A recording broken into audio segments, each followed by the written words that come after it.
1999 y una interesante inquietud se siembra en las mentes de quienes fueron testigos de Matrix, película escrita y dirigida por los hermanos Wachowski, donde plantea preguntas como ¿quiénes somos?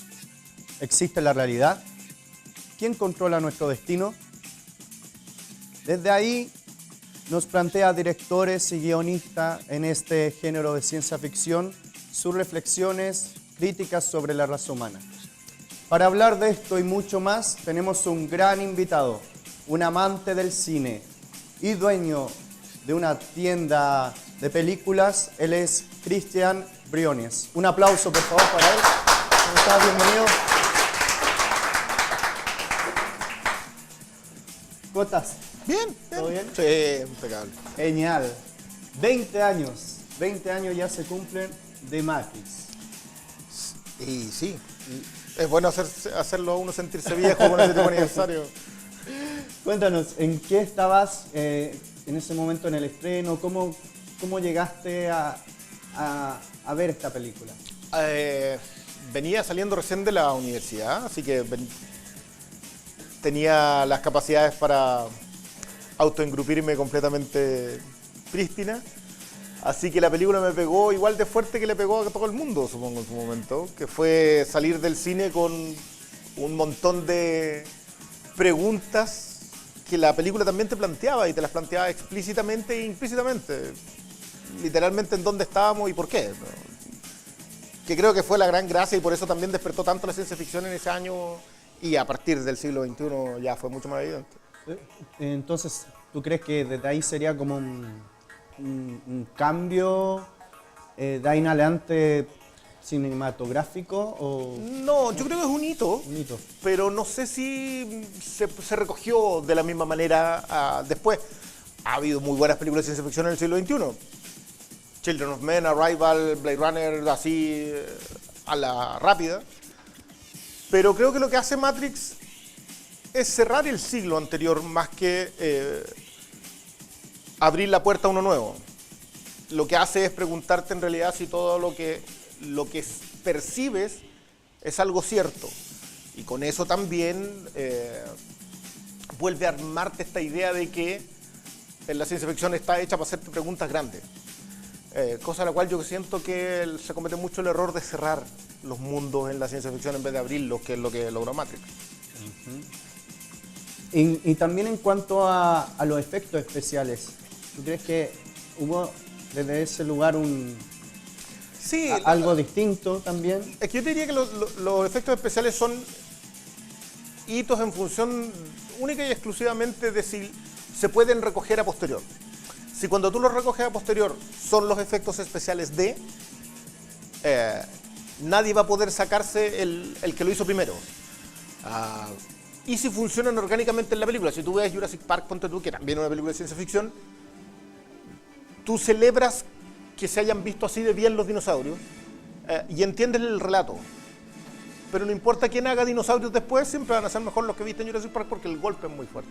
Lo mismo con Terminator 2 y lo mismo con Matrix. Desde Matrix en adelante nadie más puede utilizar el bullet time, que es este tema de las cámaras alrededor, sin ser Matrix. Entonces se cierra en vez de abrirse el campo al respecto. ¿Y tú tienes alguna película o serie de ciencia ficción favorita? Digamos, Star Trek o La Guerra de las Galaxias. Sí, siempre un amarre bien incómodo. Bueno. Mira, a mí me gusta mucho la ciencia ficción desde un planteamiento. Star Wars no tiene ese planteamiento. Star Wars es una muy buena historia de aventuras ambientada en un universo de ciencia ficción. Y ciencia hasta por ahí nomás. Es una muy buena ficción con elementos fantásticos. Star Trek no. Star Trek desde el día 1 se planteó ser un comentario sociopolítico. Ojo que también son tiempos en donde la ciencia ficción servía para eso. Eran los tiempos de Twilight Zone, eran los tiempos de, qué sé yo, vino después El planeta de los simios. La ciencia ficción sirve para contar historias que tú no puedes contar en otro género. O sea, si tú no puedes construir un drama familiar para contar exactamente lo que quieres, y si te sirve la ciencia ficción o el cine fantástico o el cine épico para eso, entonces vas y lo cambias y lo colocas dentro de esa estructura. Yo creo que fue lo que hizo Star Trek. Star Trek hace un comentario sociopolítico desde el día 1 sobre cómo funcionan las naciones, sobre la interdependencia, sobre mirar a las estrellas y salir a buscar, era la inquietud al fin y al cabo de Roddenberry. Y si tú lo llevas hasta hoy día, la serie de hoy de Star Trek, que es la que sigue... La de Discovery. Discovery, que sigue siendo CBS. O sea, CBS sigue siendo la dueña y sigue sacando series de Star Trek. Nosotros la vemos acá por Netflix, digamos, pero la serie originalmente es de ellos. Y como que volvieron a lanzar la misma idea. Vuelven a hacer un comentario sociopolítico. Hoy día la protagonista es una mujer. Lo que se está haciendo es descubrir hacia adelante. El viaje ya no es por warp. Hay todos elementos de ciencia que se reexplotan y se descubren porque los descubrimientos también se actualizan. En ese sentido, si lo piensas, Interstellar, por ejemplo, que es una visión deslavada de 2001, sí lo que hace es meter toda la ciencia que puede en la gran visión. Puede funcionar o no funcionar porque, al fin y al cabo, los directores tienen pautas de autor que pueden limitarlos o no, pero eso avanza desde ahí. Discovery tiene esa gran gracia. Avanza desde lo nuevo que sabemos, cómo van a ser los viajes, hacia dónde puedes ir, cómo funciona distintas razas, distintas especies, en el caso de Star Trek, frente a la guerra. Cómo funciona una protagonista que está despojada de su humanidad porque está criada por una sociedad completamente distinta. Todo ese tipo de conflictos, incluso migratorios, te lo están contando hoy día. Entonces la intención de la ciencia ficción es mucho más valiosa cuando busca eso. Lo otro es muy entretenido, no lo voy a negar. Además es agregado. Claro, no hay una segunda capa en el... de verdad uno puede fascinarse con el universo de Star Wars, pero no hay más historia que la que te están contando, excepto todos esos pequeños detalles. Este personaje que estaba aquí antes hizo esto. Pero no vas a hacer otro comentario más allá. Y la taquilla, ¿no? ¿Cierto? Pero está bien, yo creo que tampoco tenemos que juzgar eso porque es parte de la industria. Ahora, la industria cinematográfica también tiene arte y de vez en cuando se cuela por las rendijas. Creo que es el caso. Hablando de hitos, tú mencionaste 2001, Odisea.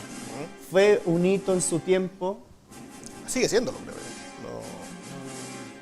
No, es ineludible. O sea, te cumplió 50 años. De hecho, se dice que está entre las mejores 10 películas ahí, quizá en un podio, no solo de ciencia ficción. O sea, de ciencia ficción es probablemente la mejor. Te diría yo que comparte el mismo año con El planeta de los simios, que es otra que está también en el podio. Son acercamientos a la ciencia ficción que vienen desde lugares muy diferentes. Comentario sociopolítico en el caso del planeta de los simios, comentario filosófico y metafísico en el caso de 2001, pero sus facturas son muy distintas. Kubrick era un tipo condenadamente brillante estéticamente hablando y muy obsesivo con lo que estaba contando. Por eso es una película con diálogos muy escasos, la hace con secuencias que son completamente ominosas, que tú no sabes bien qué te están contando, pero sientes que lo que te están contando es importante. La secuencia del simio arrojando el hueso frente al monolito, tú sabes que hay algo ahí, que hay algo que te están diciendo, pero probablemente te lo llevas para la casa. No necesariamente no te lo dijeron, te lo contaron, y eso es probablemente una de las piezas claves del cine en general y de la ciencia ficción en particular. Y sí, sigue siendo un hito, ineludiblemente. Claro. Entonces, tú mencionabas que poco diálogo, no es necesario. Entonces, tanto diálogo para que se entienda algo o que sea un mensaje tan explícito, te deja abierto. Mira, yo no me opongo a un buen diálogo, ¿no? Yo creo que una muy buena línea de diálogo se te va a quedar.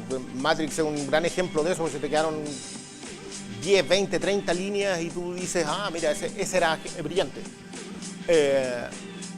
Pero en el caso del cine que aspira a ser más, el cine que pretende ser otra cosa, que pretende ser arte más puro, suele cimentarse en la narrativa puramente cinematográfica. Y la narrativa puramente cinematográfica rara vez es un diálogo.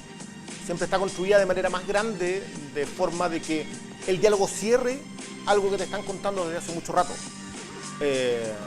La última secuencia de 2001 no tiene ningún diálogo. son como, qué sé yo, 30 minutos, 25 minutos en silencio prácticamente absoluto. Y es fascinante. Lo que yo te decía, la versión, porque yo creo que Interstellar, que es una película que a mí no me desagrada para nada, pero es una versión deslavada de 2001. Porque necesita decirte cosas que 2001 solamente demuestra. Ahí también han pasado 50 años, son públicos distintos. Las audiencias hoy día requieren que los retengan en el asiento y no saquen el teléfono y se pongan a mirar la pantalla. Entonces, para eso muchas veces necesitas golpes de efecto que son distintos y, claro, necesitas estar entregando información. Claro. Sí. Tomando en cuenta lo que mencionaste, ¿qué es lo que a ti más te seduce al momento de quedarte con una película? ¿Será la fotografía, el guión, la banda sonora? Mire, yo tengo una debilidad más o menos importante por las bandas sonoras. Creo que es una de las cosas en las que más destino tiempo y dinero. Pero yo creo que lo que más me gusta a mí del cine es todo eso que mencionas junto y por separado. Quizás porque tengo tanta habilidad por una muy buena edición, en el sentido del montaje. Creo que hay gente como Kubrick que era preciosista. Él armaba un gran escenario de manera de que la cámara se moviera y todo lo que Kubrick te quería contar estuviese contenido en esa secuencia. Pero qué sé yo, David Lean tenía una montajista que era maravillosa y muchas veces las secuencias de cine más puro que estaban en sus películas estaban en eso, en ese momento de editar. Creo que hay una muy buena escena en Matrix que te muestra cómo el montaje puede llevarte a entender el núcleo de una película, que es la secuencia cuando Neo decide enfrentarse al agente Smith. Cuando el agente Smith reaparece y vuela de un balazo cuando Trinity se está yendo. Toda esa secuencia en donde la música va creciendo, el personaje se define a sí mismo, el villano está omnipresente y tú estás viendo un montaje con la otra secuencia en el otro mundo, digamos en el mundo real, todo eso es preciso. O sea, tú ves darse vuelta a Neo y sabes todo. Imagino que si tiene otro tipo de música, esa misma escena no funciona, y si tiene un montaje que se retrasó en un segundo, no funciona. Son cosas que probablemente hoy día, revisándola 20 años después y habiéndola visto 10 veces, sepas que se podría haber hecho mejor. Creo que todos los directores y directoras suelen llegar hasta ese momento. Ven de nuevo su película y no les gusta nada. Saben lo que hubiesen hecho distinto, cuándo, cómo, sabes que esto no. Por eso también hay tanta revisión del cine, tanto corte del director, tanta versión actualizada, porque hoy día te encuentras con elementos que te permiten contar mejor lo que viste o probablemente revisarlo. No siempre sale honesto. Yo te digo, Blade Runner, que es una de mis películas favoritas de ciencia ficción, tiene el gran defecto de haber sido tan revisada que hoy día perdió su caché original, que era esta idea del noir mezclado con ciencia ficción. Entonces, ya no es el mismo detective, era un androide, pierden cosas en el camino.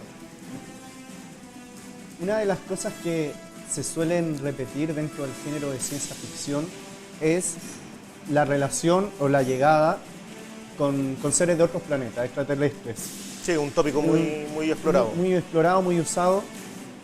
¿Y tú crees que sería así en la realidad? ¿Cómo? Es que hay mucha... Discovery, por ejemplo, te cuenta sobre relacionarse con otras razas. Arrival te cuenta de que no podríamos entendernos, de que hay todo un proceso lingüístico que tienes que cambiar, y eso también tiene que ver con cómo somos como seres humanos, cómo nos enfrentamos a eso. Que es lo que yo, por ejemplo, considero increíble en Arrival. Que son los militares los que toman el control y lo primero que hacen no es no disparar. Una sociedad como la humana lo primero que hace es disparar. Yo lo digo siempre sobre Superman. Si tú sabes que hay una persona que vuela y es resistente a las balas, esa prueba de balas, lo primero que haces no es admirarlo, es preguntarte qué tipo de bala tienes que inventar para destruirlo. Yo creo que es uno de nuestros grandes pecados como humanidad, que independiente que podamos hacer mucho arte en relación a encontrar a nuevas civilizaciones, siempre se transforma en una película de terror ese primer contacto. Para mí el mejor ejemplo es de Encuentros Cercanos de Spielberg. Spielberg habla derechamente sobre el horror de encontrarte con otra gente, independiente de tus inquietudes. Hay científicos, pero que también están preocupados de descubrir. Pero cada uno de los personajes comunes es una película sobre secuestros. Entonces, puedes mirarla en clave de terror completamente, ni hablar Alien. Ni hablar de Predador, todas esas cosas como de franquicia suelen ser un enfrentamiento sangriento. Sí, suele ser. Entonces, ¿cómo lo abordarías tú? Tú fueras un delegado mundial. Aquí está relacionados público del planeta Tierra con estos seres. No me gusta volver sobre Star Trek, pero yo creo que First Contact es la que mejor lo aborda. En el sentido de que la idea del primer contacto con una raza extraterrestre va a tener que pasar primero por cosas que abordan tanto en encuentros cercanos como en Arrival, que son el lenguaje, y después con la ambición científica. O sea, si no estás en condiciones de paz para relacionarte con nadie más, que si te fijas al final es una metáfora casi de las relaciones interpersonales. Si tú no estás bien contigo mismo, nunca te vas a relacionar bien con nadie. También por eso Star Trek plantea que ya toda la sociedad en el planeta se cohesionó. Cuando empezó Star Trek había un ruso. En plena Guerra Fría, un ruso era colaborador de los norteamericanos. El primer beso interracial en televisión. Son una serie de hitos que ellos marcan porque la ciencia ficción, como la concebía Roddenberry, era eso. Era el avance científico, era ficcionar hasta dónde podíamos llegar. Yo creo que va por ahí, por primero pedir disculpas y después decir, ¿sabes qué? Podemos tratar de hacerlo mejor. Vamos a ver qué pasa, porque muchas por ahí películas de ciencia ficción suelen ser una especie de premonición a nivel tecnológico tiempo después. ¿No? Sí, bueno, hay todo un género que es el cyberpunk, que es que cometimos todos los errores posibles y o nos destruyó Skynet o tiramos las bombas atómicas igual que All Squad. Entonces no nos tenemos mucha fe, ¿eh? Puede que hayamos llegado al pináculo de la civilización, pero aún así seguimos creyendo que... Porque hay muchos de estos visión apocalíptica también claro. Dentro de... Sí, por eso yo creo que también esa otra visión, entre comillas, más optimista. Mira, a mí me gusta mucho una serie que se llama Battlestar Galactica. Para mí es el mejor producto de ciencia ficción desde la Blade Runner del 81. Porque habla sobre la humanidad y su cohesión geopolítica, pero también habla del misticismo que nosotros le damos a la narración, al contar historias, al relacionarnos, al creer que se acaba nuestra humanidad. Pero no es una historia sobre humanos. Y repite un montón de términos que tú al final, no sé, pues utilizan un amén que funciona para ellos para cerrar sus frases. Y también tiene una concepción metafísica de la ciencia ficción, que es algo que suele eludirse, pero termina funcionando muy bien cuando se junta. Creo que Arrival, por ejemplo, tiene eso. Arrival hace funcionar el tema de la dependencia de una relación interpersonal en la humanidad, a nivel lingüístico y a nivel general. Genial. Mira, hemos llegado a un momento muy especial del programa y es el ping-pong de preguntas. Pregunta-respuesta lo más rápido posible, lo que primero que se te ocurra. ¿Película favorita? La pandilla salvaje de Sam Peckinpah. ¿Director favorito? Sidney Lumet. ¿Actor favorito? William Holden. ¿Actriz favorita? Audrey Hepburn. ¿Banda sonora favorita? El planeta de los simios de Jerry Goldsmith. ¿Animación favorita? Ya, ahí voy a ir con como entrenar a tu dragón. Por más que la piense, va a terminar siendo desigual. ¿Género favorito? El western. ¿Western? Sí, soy un viejo. Me sorprendiste. Estaba hablando de ciencia ficción y western. Muy bien. ¿Y la última película que viste? Hellboy. La del 2019, sí. Genial. La promoción... No es genial. No es genial. No, esta es la película que estás esperando. Con ansias. ¿Este año? O en general.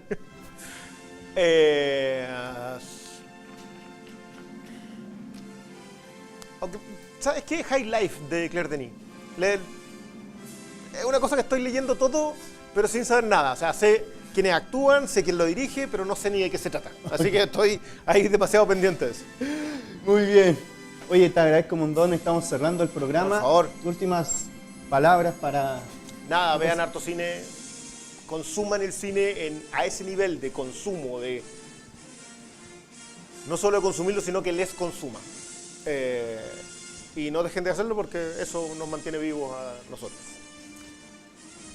Bueno, muchas gracias. Buenas noches. Gracias.